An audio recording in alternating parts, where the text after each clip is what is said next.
As I said, our region always tells us that we need to produce such things which can be used if attacked. I was chatting with friends today and they said, nothing is far away from us.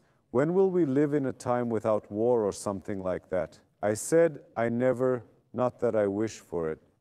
Wherever we are, unless we are talking about South America, North America, Australia, and New Zealand, if we don't consider the farthest reaches of China somehow, we are close to everywhere. Everything is happening next to us, in our neighborhood, in our neighbor, or in a neighbor of our neighbor.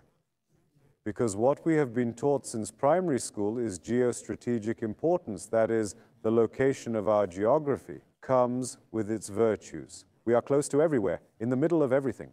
Therefore, even if Russia and Ukraine are fighting, they are very close to us. If something happens in Europe or the Balkans, it is right next to us. Our neighbors are the gateway to the East, to Asia, and we are the point where Arabia opens to us. If we look a little faster in Africa, if we look a little longer, we are already as close as we can see from the Mediterranean and the Aegean. That's why we are surrounded by troubles. When one ends, another one is started. We have seen this too. We are in a geography where the movement never ends. I saw it today. I told my friends to check it out tomorrow. For example, we talk about it as if there are problems only here, but especially the geography close to Russia in Europe, Poland, Romania, Slovakia, and at the same time the Scandinavian countries are clearly experiencing the threat of war. Now this fabrication of mine, this fear of mine is out of their hands.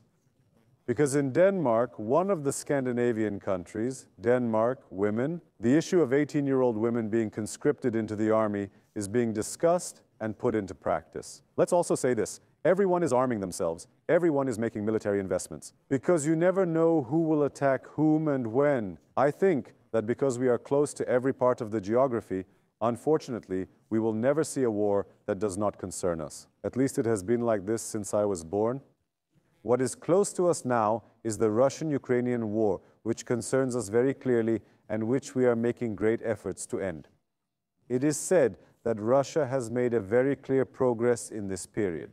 And Luhansk, when it started, Donetsk and Luhansk were the most talked about. Russia had launched an invasion, a war, using the Russians in these two regions and cities as an excuse. Now, with its advance, it is claimed that Russia has captured Luhansk completely with its physical borders. If the claim is confirmed, Luhansk will be the first region to be completely occupied by Russia at a time of intense diplomatic efforts for a ceasefire. But it's not only here, not only in this red area, but also in Sumy, where there is information that Russia is advancing in very large areas. In fact, this is the biggest. It is also claimed that Russia has made the fastest progress in terms of square kilometers in a few days. Let's see, sir.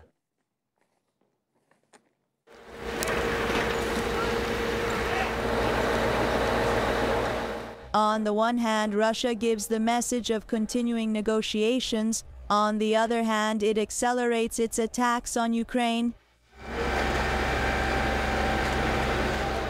Finally, a Russian official from Luhansk, which Russia illegally annexed in September 2022, said that 100% of the region is now under our control. Putin has ordered the illegal annexation of Luhansk, Donetsk, Zaporizhia and Kherson, but has not been able to take full control of any of them. If the Russian official's claim is confirmed, this would follow more than 3 years of war. It will be the first Ukrainian region to be fully occupied by Russia. The timing of the development is important because it comes at a time of diplomatic efforts for peace.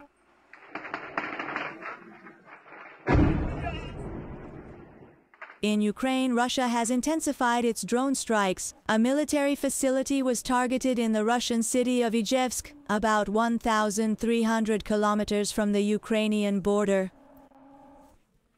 After the drone attack, a fire broke out at the facility. The facility in question was producing Russian air defense systems. The Financial Times newspaper, on the other hand, published a remarkable report. According to Western military experts, both the Ukrainian and Russian armies are pushing their limits. However, it is stated that Russia can maintain its current attack tempo for another year, while Ukraine can reach its resistance limit within 6 months. On the other hand, there is also concern that Russia may launch a large-scale offensive against Odessa. Russian leader Vladimir Putin has previously said that he sees Odessa as a historic Russian city. If Odessa, which has economic, symbolic, and strategic importance, is occupied, Ukraine will lose its main port. These images are from North Korea. A funeral was held for the soldiers who went to war on behalf of Russia and lost their lives. North Korean leader Kim Jong-un was seen mourning over the coffins.